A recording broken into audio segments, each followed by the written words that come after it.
James Bond ha sobrevivido generaciones, guerras frías, modas y hasta reinicios completos del cine. Pero no todos los 007 fueron iguales. Algunos definieron al personaje y otros apenas lograron cargar el traje. Hoy vamos a recorrer a todos los James Bond, desde el más pasable hasta el que terminó convirtiéndose en una leyenda absoluta. Cuando se habla de James Bond, normalmente la conversación siempre termina igual. Que si el más elegante, que si el más violento, que si el más clásico.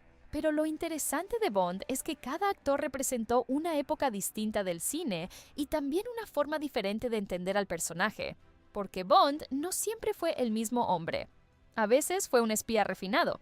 A veces un playboy con gadgets imposibles. A veces un asesino frío. Y otras simplemente una caricatura de sí mismo. Por eso este ranking no se trata solamente de quién tuvo las mejores películas, sino de quién logró convertirse en el James Bond de su generación. Y empezamos con el más complicado de todos. George Lazenby probablemente sea el caso más extraño en toda la historia de James Bond, un actor con una sola película, que aún así dejó una impresión más fuerte de la que muchos quieren admitir. Porque sinceramente, en On Her Majesty's Secret Service, Lazenby se siente mejor de lo que uno esperaría. Incluso en ciertos momentos, llega a superar el trabajo de Sean Connery, especialmente en el lado emocional del personaje. Su Bond tiene presencia física, tiene encanto y transmite cierta vulnerabilidad que los demás no tenían todavía. El problema es que nunca termina de sentirse como un espía británico completo. Más bien parece un seductor elegante con habilidades de policía encubierto. Y claro, el hecho de haber tenido una sola película prácticamente lo condenó desde el inicio. Es curioso porque con el paso de los años su película se volvió de culto. Mucha gente la considera una de las mejores de toda la franquicia, especialmente por su tono más humano y por el final, que sigue siendo de los momentos más duros en la historia de Bond. Pero al final del día, Lazenby es una promesa que nunca pudo desarrollarse. Un ¿qué hubiera pasado si? Eterno. Y eso automáticamente lo deja en el último lugar. Roger Moore entendió algo importante. Después de Connery, intentar copiar al Bond clásico era un error. Así que tomó la esencia del personaje y la transformó completamente. Su Bond es más relajado, más carismático y muchísimo más divertido. Mientras Connery imponía respeto, Moore parecía disfrutar cada segundo de estar dentro del caos. Y honestamente, eso le dio una identidad propia. Las películas de Roger Moore abrazan por completo el espectáculo exagerado de los años 70 y 80. Gadgets absurdos, villanos extravagantes, humor constante y escenas que rozaban lo ridículo. Pero justamente ahí estaba su encanto. Moore convirtió a Bond en entretenimiento puro. Sus chicas Bond son de las más memorables, sus enemigos tienen una personalidad enorme y el tono ligero hacía que incluso las películas más absurdas fueran entretenidas. El problema es que a veces esa misma comedia le jugaba en contra.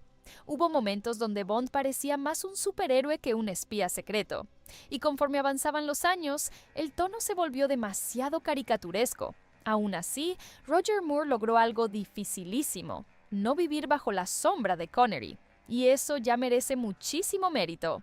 Timothy Dalton fue el Bond que llegó demasiado temprano, porque antes de Daniel Craig, antes del tono oscuro y realista, Dalton ya estaba intentando convertir a James Bond en algo más frío, más brutal y más cercano a las novelas originales de Ian Fleming, y el público de esa época simplemente no estaba listo. Su versión del personaje abandona casi por completo el tono juguetón de Roger Moore.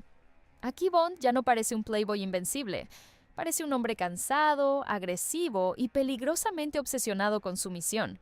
Por momentos incluso da la sensación de que disfruta demasiado la violencia. Y eso funciona increíblemente bien.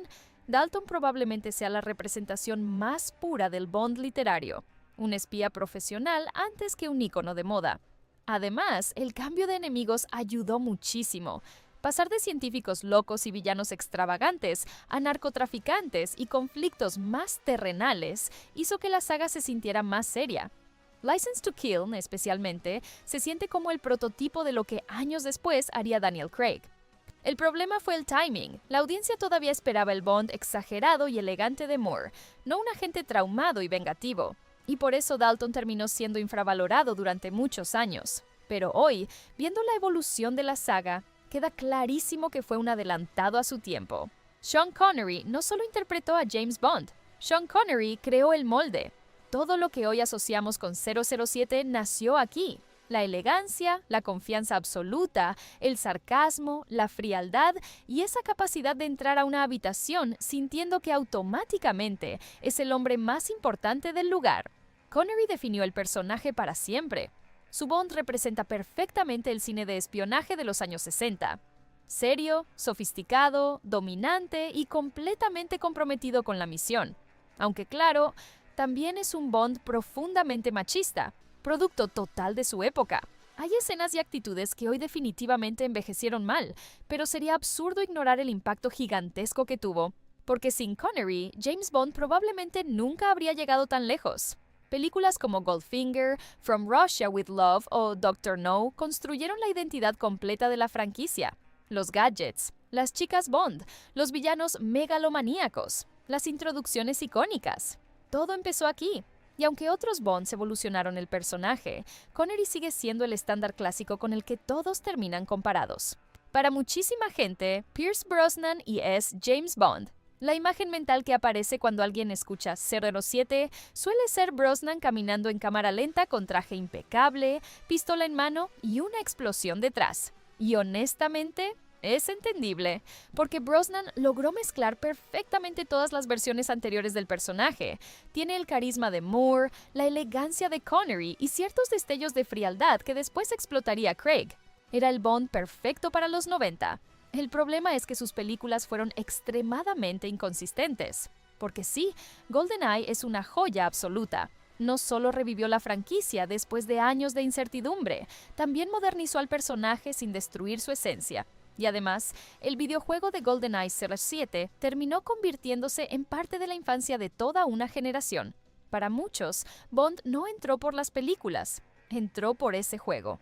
Pero conforme avanzó la etapa de Brosnan, las películas comenzaron a depender demasiado del espectáculo vacío. Más explosiones, más CGI exagerado y menos desarrollo narrativo. Y sí se nota que Pierce, especialmente al final, parecía actuar más por obligación que por pasión. Nunca tuvo un arco realmente profundo como personaje. Era un Bond increíblemente entretenido, pero estático. Aún así, el cariño que existe hacia Brosnan es enorme, porque representa la era más comercial y popular del personaje, la más accesible, la más cool, y para muchos sigue siendo el Bond definitivo. Daniel Craig hizo algo que parecía imposible. Tomó un personaje que llevaba décadas convertido en caricatura, y lo volvió humano otra vez. Cuando fue anunciado como Bond, muchísima gente lo odiaba, que era demasiado rudo, demasiado rubio, demasiado tosco. Parecía todo menos el espía elegante que la franquicia había vendido durante años, pero terminó callando a todos. Porque su Bond no se siente como un playboy invencible, se siente como un arma del gobierno. Un hombre roto que vive únicamente para cumplir órdenes. Y justamente ahí está la diferencia.